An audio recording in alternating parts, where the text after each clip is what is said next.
So आपलं what is book keeping हे last lecture मध्ये बघून झालेलं आहे. होप तुम्हाला ते सगळ्यांना कळलं असेल. जर काही शंका असतील तर मला कमेंटमध्ये नक्की सांगा. सो आता आपण बघणार आहोत what is accountancy. Last lecture मध्ये मी सांगितलं तसंच बुक किपिंग म्हणजे काय, रेकॉर्डिंग ऑफ द ट्रान्झॅक्शन्स, आणि अकाउंटन्सी म्हणजे काय, analysis of analysing those transactions. So what is the meaning of accountancy? Meaning of accountancy is the process. It is a process of recording, classifying and reporting the business transactions. ही एक process आहे. त्या process मधली पहिली step काय आहे? Recording the transactions. मग तुम्ही म्हणाल की बुक किपिंग म्हणजेच रेकॉर्डिंग द ट्रान्झॅक्शन्स. याचाच अर्थ book keeping is a part of accountancy. अकाउंटन्सीची first step is book keeping म्हणजेच रेकॉर्डिंग ऑफ ट्रान्झॅक्शन्स. मग सेकंड स्टेप काय आहे? Classifying those transactions. क्लासिफाय करायचे म्हणजे काय करायचं? अकाउंटिंग हेड वाईज तुमचं टोटल एक्सपेन्सेस किती झाले, इन्कम्स किती झाली, ऍसेट्स किती आहेत, लायबिलिटीज किती आहेत, हेड वाईज. सॅलरी किती आहे टोटल, प्रिंटिंग स्टेशनरी किती, ऑफिस एक्सपेन्सेस किती, ट्रान्सपोर्टचा खर्च किती, हे सगळे तुम्हाला वेगवेगळे कळायला पाहिजेत. इन्कम्स कळायला पाहिजेत, सेल किती झाला, परचेस किती केलं, ऍसेट्स कोणत्या कोणत्या आहेत आपल्याला, हे सगळं क्लासिफिकेशन करणं म्हणजे अकाउंटन्सी. ही झाली सेकंड स्टेप. थर्ड स्टेप काय आहे? रिपोर्टिंग. रिपोर्टिंग करायचं आहे. कशाचं? हे जे क्लासिफिकेशन करून आपण एक डाटा बनवला, हे जे क्लासिफिकेशन केलेलं आहे हे रिपोर्ट करायचंय. कुणाला रिपोर्ट करायचंय? सगळ्यात पहिल्यांदा ओनर्स. जे ओनर्स आहेत त्यांना कळलं पाहिजे की आपल्या बिझनेसमध्ये टोटल खर्च कुठले होत आहेत, एक्सपेन्सेस, इन्कम्स कोणते कोणते आहेत, हे ओनर्सला आधी कळलं पाहिजे. तुम्हाला आठवत असेल तर आपण बुक किपिंग मधले युजर्स पाहिले होते की नाही, त्या सगळ्यांना हा रिपोर्ट उपयोगी पडणार आहे. So accountancy basically is a process. It is not only one particular only record writing or something. It is a process. Process म्हणजे काय आहे? Recording, classifying and reporting the business transactions. तर तुम्हाला जर विचारलं what is meaning of accountancy तर तुम्ही हे लिहून येणार आहात. आता definition of accountancy. Definition of accountancy मध्ये मी दोन डेफिनेशन्स घेतल्यात. पहिली आहे बाय कोलर. कोलरनी काय सांगितलंय? Accountancy refers to the entire body of the theory and the process of accounting. Accountancy म्हणजे काय? It is a theory and process of accounting. Entire things about the theory and process of accounting. So he definition कोणी सांगितली? कोलरनी. Again single inverted commas मध्ये definition लिहायची आहे. Second definition जास्ती informative आहे, दुसरी बाय प्रोफेसर रॉबर्ट अँथनी. जराशी मोठी आहे पण ही जास्ती रिलेट होऊ शकते अकाउंटन्सीशी, म्हणून मी ही पण दिली आहे. Nearly every business has an accounting system. Obviously nearly म्हणजे खरं तर 100%. Nearly every business has an accounting system. It is a means of collecting, summarising, analysing and reporting in monetary terms. काय करायचंय आपल्याला? कलेक्ट करायचंय, समराइज करायचंय, analyse करायचंय आणि रिपोर्ट करायचंय. हे 4 शब्द लक्षात ठेवा. Collect, summarise, analyse, report. Collecting, summarising, analysing, reporting in monetary terms. जे मॉनेटरी टर्म्स मध्ये आहे, आपण बुक किपिंग मध्ये पाहिलं ना, मॉनेटरी ट्रान्झॅक्शन्सच फक्त रेकॉर्ड केली जातात. So reporting of in monetary terms. कशाचं? Information about the business transactions. काय सांगायचंय? Information about the business transaction ही द्यायची आहे. कशी द्यायची आहे? कलेक्ट करायची, समराइज करायचे, अनालाइज करायचे आणि मगच रिपोर्ट करायचे. तुम्ही जे टॉप लेवल मॅनेजमेंट बघताना त्यांना एवढा वेळ नसतो. त्यांना तुम्ही जितका त्याचं जिस्ट काढून द्याल, त्याचं समरी काढून द्याल, तेवढीच ते वाचणार आहेत. त्याकरता तुम्हाला आधी अख्खा डाटा कलेक्ट करायला लागेल, तो समराइज करायला लागेल, अनालाइज करायला लागेल आणि रिपोर्ट फॉर्म मध्ये बनवून त्यांना द्यायला लागेल in monetary terms. So by professor Robert Anthony, त्यांनी डेफिनेशन काय सांगितली आहे? Nearly every business has an accounting system. It is a means of collecting, summarizing, analyzing and reporting in monetary terms information about the business transaction. ठीक आहे? ही definition लक्षात राहील. मी आता जशी लिहिलेली तशीच लिहायची, म्हणजे 4 स्टेप मध्ये तुमच्या लक्षात राहते. सो तुम्हाला काय ह्याच्यात विचारू शकतात? Star mark, definition of accountancy किंवा मिनिंग ऑफ अकाउंटन्सी. नुसतं मिनिंग विचारलं तर एवढंच लिहायचंय. डेफिनेशन विचारली तर मिनिंग आणि डेफिनेशन दोन्ही लिहिलं तरी चालेल किंवा दोन्ही डेफिनेशन्स लिहा. मिनिमम एक तरी डेफिनेशन लिहून यायलाच पाहिजे. आता आपण खूप मेन पार्ट बघणार आहोत, difference between book keeping and accountancy. हा प्रश्न तुम्हाला 90% वेळा पेपरमध्ये विचारतातच.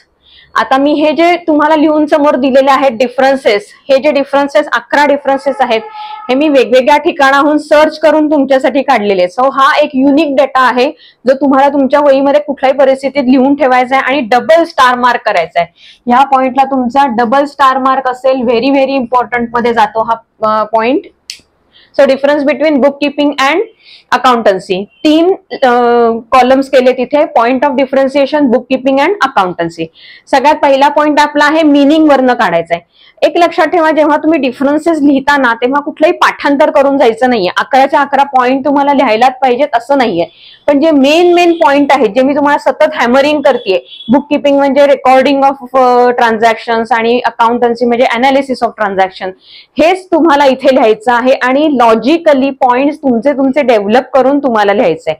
सो सगळ्यात पहिला मीनिंगचा पॉइंट आहे. बुक किपिंग म्हणजे काय? Recording the business transactions. आपण पहिल्यापासून हेच सांगतोय. अकाउंटन्सी, मी अकाउंटन्सीच्या डेफिनेशन मध्ये तुम्हाला सांगितलं. अकाउंटन्सी म्हणजे काय? Recording, classifying, analysing and reporting of the business transactions. तेच शब्द तुम्ही सारखे सारखे म्हणत गेलात की आपोआप ते पाठवतात. सो हे झालं मीनिंग. सेकंड आहे स्टेज. स्टेज म्हणजे काय? आपण म्हणलं ना, अकाउंटन्सी मधली सगळ्यात पहिली स्टेप काय आहे? तर रेकॉर्डिंग ऑफ ट्रान्झॅक्शन्स. म्हणजेच बुक किपिंग ही प्रायमरी स्टेज आहे, फर्स्ट स्टेज आहे, आणि अकाउंटन्सी ही सेकंड स्टेज आहे, अनालिसिस अँड इंटरप्रिटेशन. सो इथे रेकॉर्डिंग ही प्रायमरी स्टेज आणि secondary stage analysis and interpretation. त्यानंतर आहे ऑब्जेक्टिव्ह. ऑब्जेक्टिव्ह म्हणजे काय? बुक किपिंगचा ऑब्जेक्टिव्ह काय आहे? Keep the books of account systematically. Systematically आपल्याला इथे अकाउंट रायटिंग करायचंय. Record the business transaction systematically. So तुम्ही इथे तुमचं वाक्य काय लिहू शकाल? Record the business transaction systematically. मी असं लिहिले म्हणजे तुम्ही असंच लिहायला पाहिजे असं नाहीये. मेन ऑब्जेक्टिव्ह काय आहे? Systematically writing. मग अकाउंटन्सीचं काय? Prepare financial statements and interpret them. नुसतं फायनान्शियल स्टेटमेंट बनवून थांबायचंय का? नाही, त्याचं इंटरप्रिटेशन व्हायला पाहिजे, कंपॅरिझन व्हायला पाहिजे, त्याच्यावरनं तुम्हाला काही रिपोर्ट्स अजून बनवायचे असतील तर ते बनवले गेले पाहिजेत. सो इंटरप्रिटेशन हे अकाउंटन्सीमध्ये महत्वाचं आहे. पिरियड काय आहे? डेली बेसिसवरती बनवायचे आहेत. हे जी बुक्स लिहायची आहेत ही डेली बेसिसवर लिहायचे आहेत. हे फायनान्शियल स्टेटमेंट्स इयरली बेसिसवरती करायचे आहेत. आउटकम काय आहे? ज्या वेळेला आपण रेकॉर्डिंग ऑफ बिझनेस ट्रान्झॅक्शन्स करतो ते सगळं झाल्यानंतर आपल्या हातात काय मिळणार आहे? Journal and ledger. ही बेसिक बुक्स ऑफ अकाउंट्स आहेत, जर्नल अँड लेजर. इथला रिझल्ट काय आहे? जेव्हा आपण अनालिसिस करतो आणि फायनान्शियल स्टेटमेंट्स बनवतो तेव्हा आपल्याला काय मिळतं? Results in profit and loss account and balance sheet. बरोबर. आता analysis. They do not require any analysis. Bookkeeping is just the recording of transaction. It does not require any analysis. But accountancy requires the analysis of the bookkeeping records. Accountancy मध्ये bookkeeping records चा analysis होता and then the statements are prepared. Next point आहे decision making. Obviously, management cannot take decisions on the basis of bookkeeping records कारण they are just records. But management can take decisions on the analyzed and interpreted statements. नुसती financial statements बनवली आहेत का? नाही, ती interpret पण केली आहेत. त्याच्यामुळे डिसिजन मेकिंग सोपं जाणार आहे. स्कोप काय आहे? लिमिटेड स्कोप आहे, लार्ज स्कोप आहे ऑब्व्हियसली. स्किल्स आणि नॉलेज. स्किल्स रिक्वायर्ड आहेत का? बेसिक स्किल्स रिक्वायर्ड आहेत. अगदीच नाही असं नाही म्हणणार मी, बेसिक स्किल्स रिक्वायर्ड आहेत. आणि इथे skills required to analyse and interpret the data. इथे बेसिक स्किल्स फक्त लागणार आहेत आणि तिकडे skills are required to analyse and interpret the data. Nature of job. Clerical nature आहे. क्लेरिकल नेचर आणि professional nature.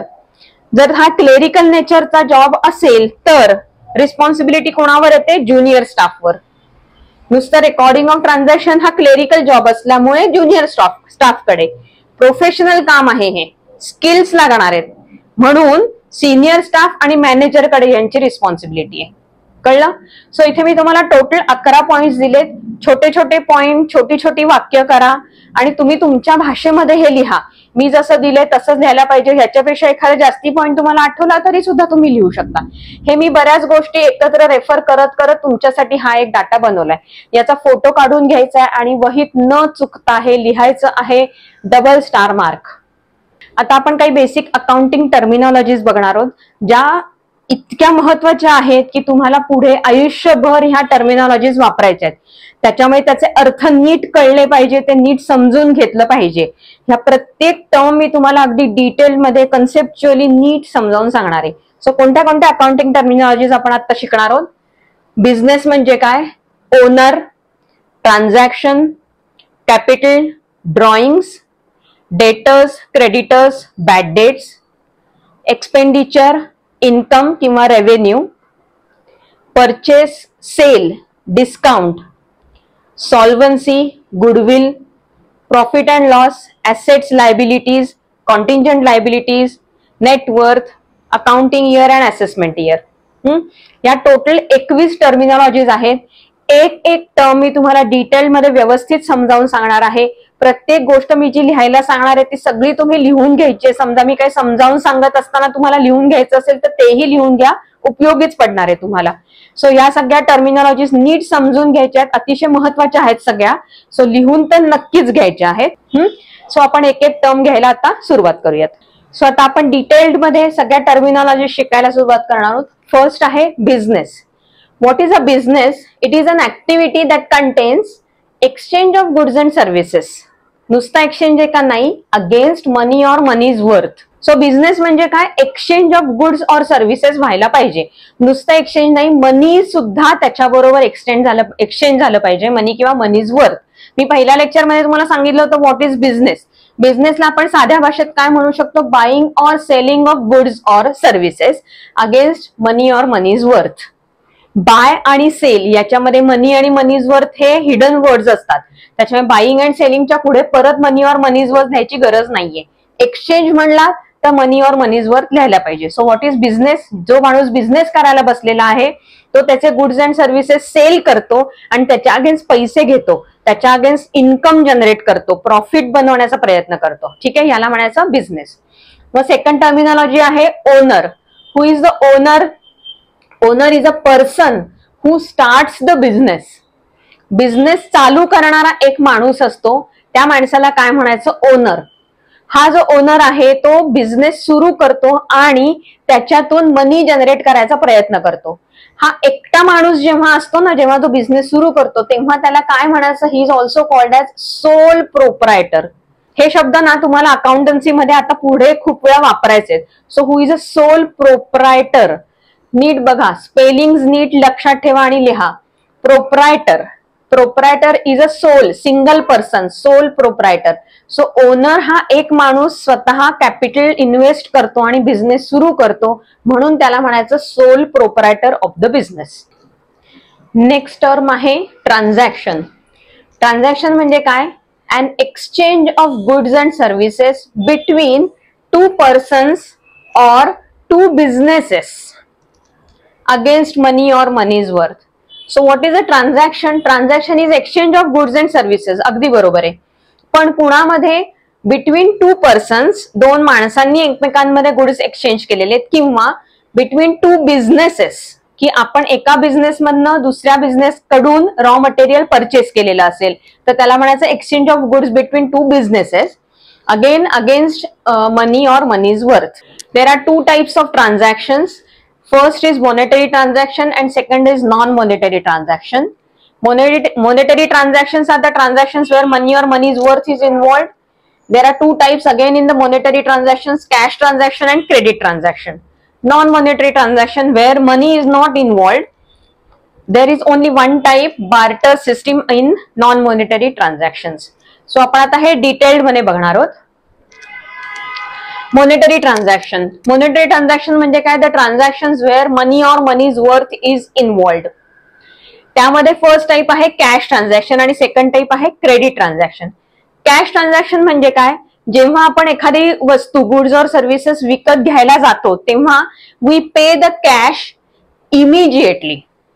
So what is a cash transaction? A transaction where cash is paid or received immediately. Cash transaction मध्ये त्याचं नावच आहे cash transaction. तुम्ही हातात cash घेऊन जाता आणि इमिजिएटली ते पे करता किंवा रिसीव्ह करता. इमिजिएटली जेव्हा तुम्ही गुड्स विकत घेता इमिजिएटली तुम्ही त्याला कॅश देऊन टाकता. ते ट्रान्झॅक्शन लगेचच्या लगेच सेटल्ड होतं. इमिजिएटली ते ट्रान्झॅक्शन सेटल्ड होतं. So a transaction where cash is paid or received immediately, लगेच तुम्ही कॅश घेऊन जाता, गुड्स विकत घेता आणि कॅश पे करता. सो ते ट्रान्झॅक्शन सेटल्ड होतं. It is settled immediately. Immediately त्याच मोमेंटला ते ट्रान्झॅक्शन सेटल्ड होतं. पैसे दिले जातात आणि घेतले जातात, बॅलन्स काहीही उरत नाही. For example, goods are purchased in cash worth ₹500, किंवा एक्सपेंडिचर असेल तर ट्रान्सपोर्टेशन चार्जेस आर पेड. तुमच्याकडे ट्रान्सपोर्टर टेम्पो घेऊन आलेला आहे आणि त्याला तुम्ही पैसे लगेच ₹150 देऊन टाकले.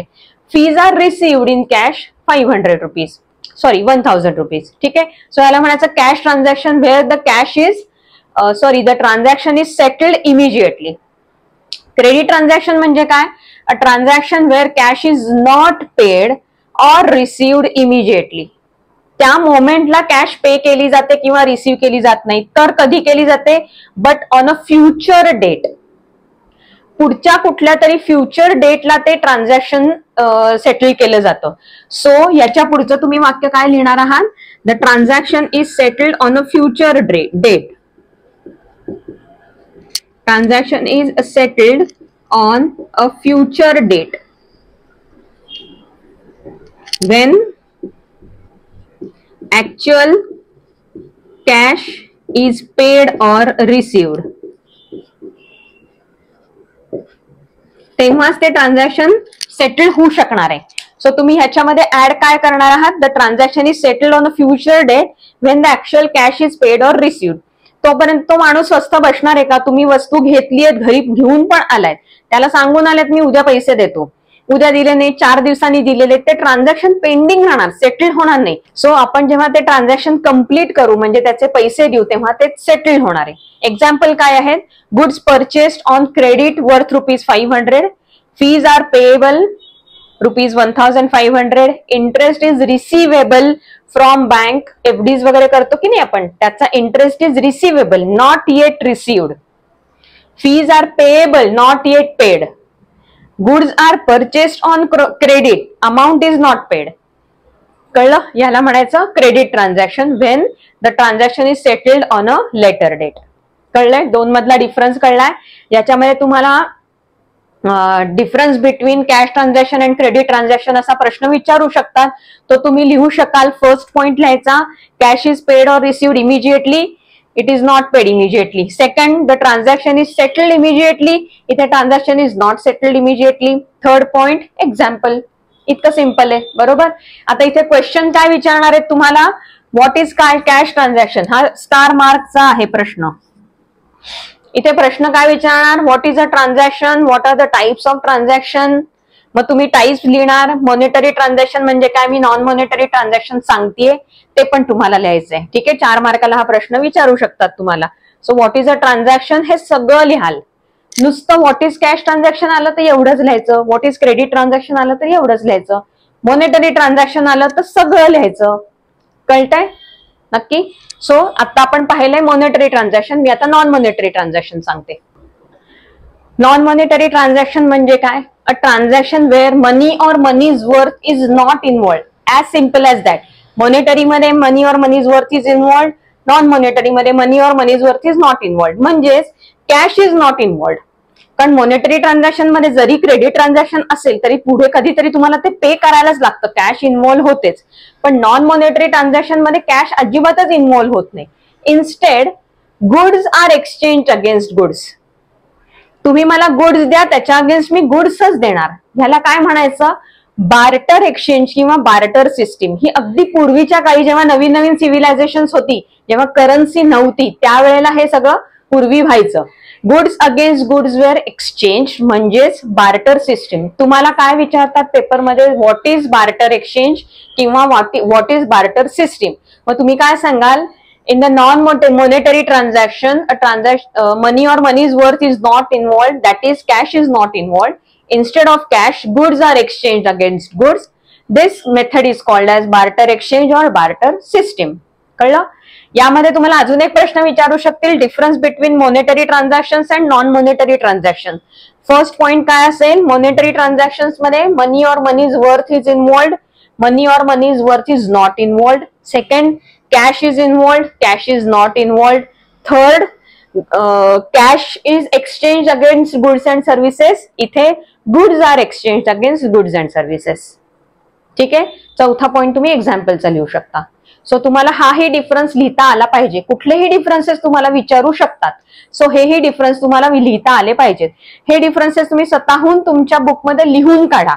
हा तुमचा होमवर्क समजा. मी इथे लिहून ठेवते. होमवर्क मध्ये तुम्हाला काय करायचंय, डिफरन्स बिटवीन हे तुम्ही लिहायचे आहेत तुमच्या बुकमध्ये. हा तुमचा होमवर्क आहे. समजा हे कसे लिहायचे कळलं नाही तर पुन्हा एकदा मला कमेंटमध्ये सांगा, मी तुम्हाला लिहून पाठवीन. याच्या नोट सुद्धा मी देणार आहे चॅप्टर संपल्यानंतर. ठीक आहे. सो हे तुम्ही लिहून घेतलं असेल. पुढचा पॉइंट डिस्कस करूयात.